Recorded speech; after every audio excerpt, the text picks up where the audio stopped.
Hola, soy Gabriel Colchán y les doy la bienvenida a Expreso de Oriente. Ya mismo los titulares. Asfixia económica en Irán. El impacto de la guerra dispara el desempleo y la inflación con aumentos generalizados de precios. Si bien los iraníes están acostumbrados a hacer frente a los desafíos económicos, temen que la crisis se alargue. En Líbano, las hostilidades cruzadas desafían la vigencia del cese el fuego con Tel Aviv. Hezbollah ataca a soldados israelíes en el sur del Líbano, mientras que Israel bombardea la zona y destruye viviendas. En paralelo, el estancamiento de las negociaciones de paz profundiza el escepticismo sobre una salida diplomática del conflicto. E iremos al sur de Siria, donde Israel amplía su control más allá de los altos del Golán. Allí lleva a cabo incursiones militares y detenciones arbitrarias, alegando motivos de seguridad. Varias familias esperan el regreso de sus seres queridos secuestrados por Israel y de quienes no tienen noticias. Empezamos en Irán, donde la guerra que empezó el 28 de febrero con los bombardeos de Israel y Estados Unidos se alarga sin perspectivas de una salida fácil o rápida. Y después de más de 2 meses de conflicto, las consecuencias económicas se profundizan en la República Islámica. Cientos de miles de personas perdieron su trabajo, la inflación está disparada y la caída a mínimos históricos del rial, la moneda iraní, frente al dólar, ha pulverizado el poder adquisitivo. Como consecuencia, los iraníes ven los precios aumentar drásticamente, en particular el de los alimentos y medicamentos.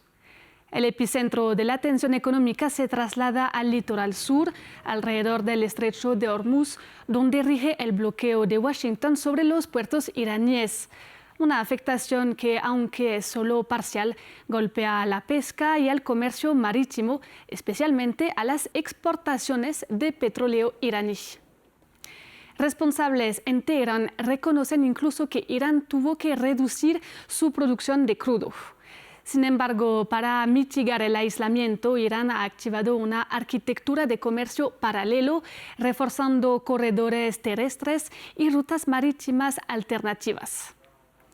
Para ampliar el tema nos acompaña Ehsan Dastgayb, miembro del Grupo de Estudios Iraníes en la Universidad Autónoma de Madrid. Hola Ehsan, ¿cómo esta guerra y el bloqueo de los puertos iraníes ha afectado a la economía iraní?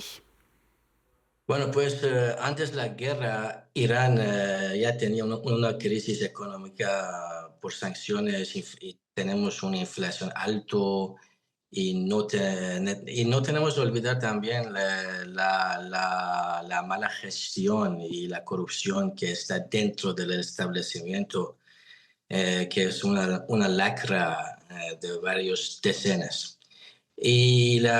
Ahora con la guerra todo ha estado peor y la inflación en el país podemos ahora decir que es una hiperinflación y los precios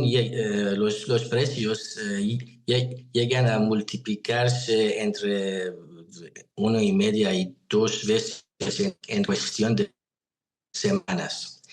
Y sobre el bloqueo de Estados Unidos, más que tener un efecto ahora, un impacto plenamente operativo, tiene un impacto más psicológico.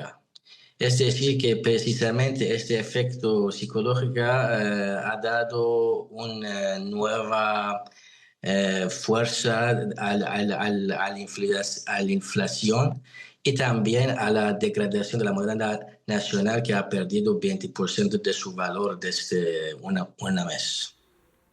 Sabemos que las autoridades han cortado el Internet totalmente desde hace más de 2 meses. ¿Cómo eso afecta a la economía iraní y a la población? ¿Y cómo tú te comunicas con gente allá? Bueno, es que el corte de Internet tenía un impacto que no podemos describir era un impacto malos y destructivos, no solo en la arena de comunicación, pero también en la arena de comercio económico, porque mucha gente tienen su comercio, su trabajo vía Internet. Entonces, hay ahora cientos miles de empleos que se han desaparecido porque la internet está cortado. Y nosotros fuera del país solo tenemos uno o dos aplicaciones iraní con cual podemos contactar a la familia y los amigos. Y en medio de esta guerra, ¿qué tanto puede aguantar más la economía iraní?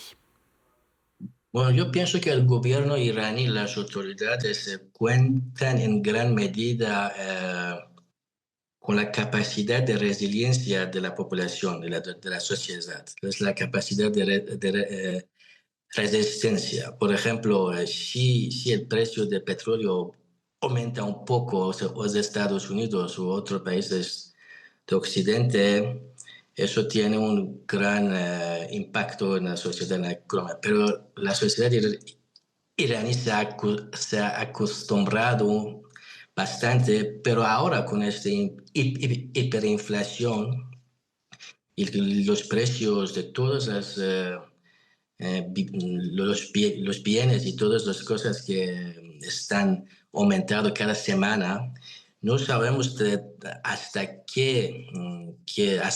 cuántas semanas o meses la población iraní puede resistir. Y precisamente, si empeora aún más la situación, ¿cuáles podrían ser las consecuencias? Hay una posibilidad desafortunada de un revolte. En esa arena no tenemos que olvidar que las infiltraciones americanas y israelíes dentro del país para peorar esta revolta a una situación de violencia va a ser muy probable. Entonces, lo que estamos diciendo es que tenemos una guerra militar y una guerra económica. Entonces, a veces esta guerra económica está mucho más importante a dirigir y a gestionar de la guerra militar. Gracias, César, por haber estado con France 24.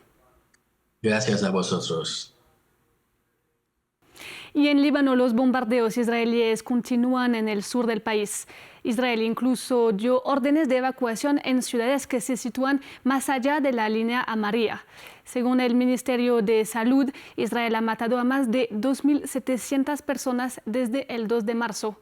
Si bien ambos países acordaron un cese el fuego a mitad de abril, tanto el ejército israelí como Hezbollah lo violan sistemáticamente, y eso mientras se espera una nueva ronda de negociaciones entre el Líbano e Israel, pero con pocas esperanzas de cambios tangibles.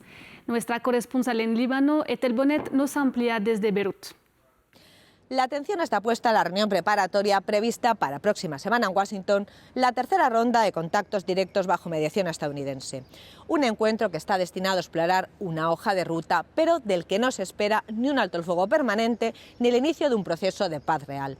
Sobre el terreno, la guerra sigue ampliándose pese al alto el fuego. Desde finales de la semana pasada, los ataques en el sur del Líbano se han intensificado, dejando más de un centenar de muertos, lo que evidencia el deterioro del acuerdo.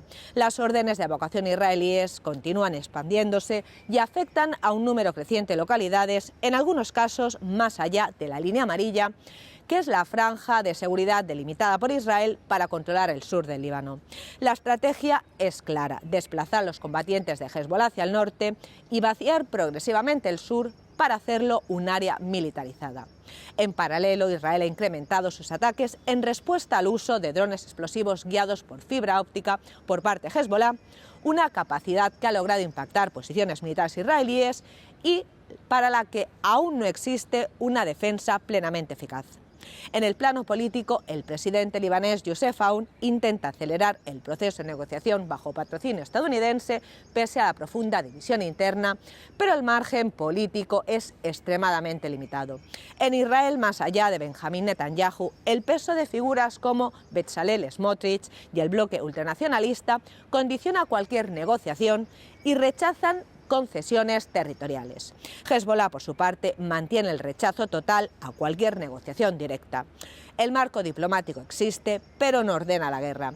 La dinámica sigue dictada por la escalada militar y por actores que hoy no comparten ni los objetivos mínimos de una salida política. Y concluimos en el sur de Siria, una zona donde el mapa se está redibujando a la fuerza. Allí el ejército israelí multiplica las incursiones desde la caída de Bashar al-Assad en diciembre de 2024. En el pueblo de Beit Jin, entre los altos del Golán y el monte Hermón libanés, varias familias aún esperan noticias de sus hijos secuestrados por el ejército israelí hace cerca de un año, bajo sospecha de actividad terrorista. Según Naciones Unidas, Israel aumenta las detenciones, restricciones de desplazamiento e incluso restringe el acceso a tierras de cultivo. Veamos el informe.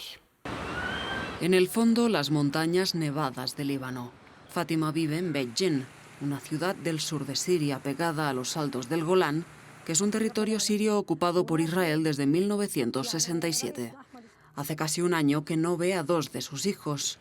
El ejército israelí los secuestró en junio pasado y los transfirió a Israel sin mediación judicial clara. Tengo miedo por mis hijos que están detenidos, de que no los liberen, y al mismo tiempo tengo miedo por mis otros hijos. La cifra de desaparecidos no deja de crecer. En esta región, desde la caída de Assad, Israel ha detenido a alrededor de 250 personas, según las autoridades sirias.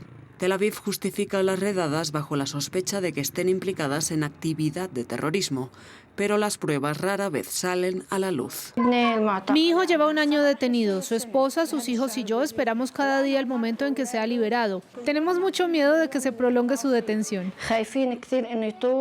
Según Human Rights Watch, desde diciembre de 2024, Israel ha llevado a cabo numerosas incursiones en el sur sirio y ha establecido puestos militares más allá de los altos del Golán, avanzando sobre el terreno en partes de Siria que aún estaban bajo control de Damasco. Es una ocupación en movimiento. Destruyen casas, desplazan a familias y transfieren ilegalmente a sirios a territorio israelí, muchas veces sin cargos ni derecho a defensa. Como residentes de Quneitra dormimos como peces, tenemos miedo. Temo que haya una redada y que me arresten. En el sur de Siria la ocupación se profundiza mientras la comunidad internacional observa en silencio. El pasado 17 de abril, el gabinete israelí aprobó un plan de más de $300 millones para transferir a miles de israelíes al Golán sirio ocupado. Un movimiento que busca consolidar el control demográfico de la zona. Un plan que la ONU rechaza al no reconocer la anexión. Llegamos hacia el final de esta edición de Expreso de Oriente. Muchas gracias por acompañarnos y sigan con nosotros.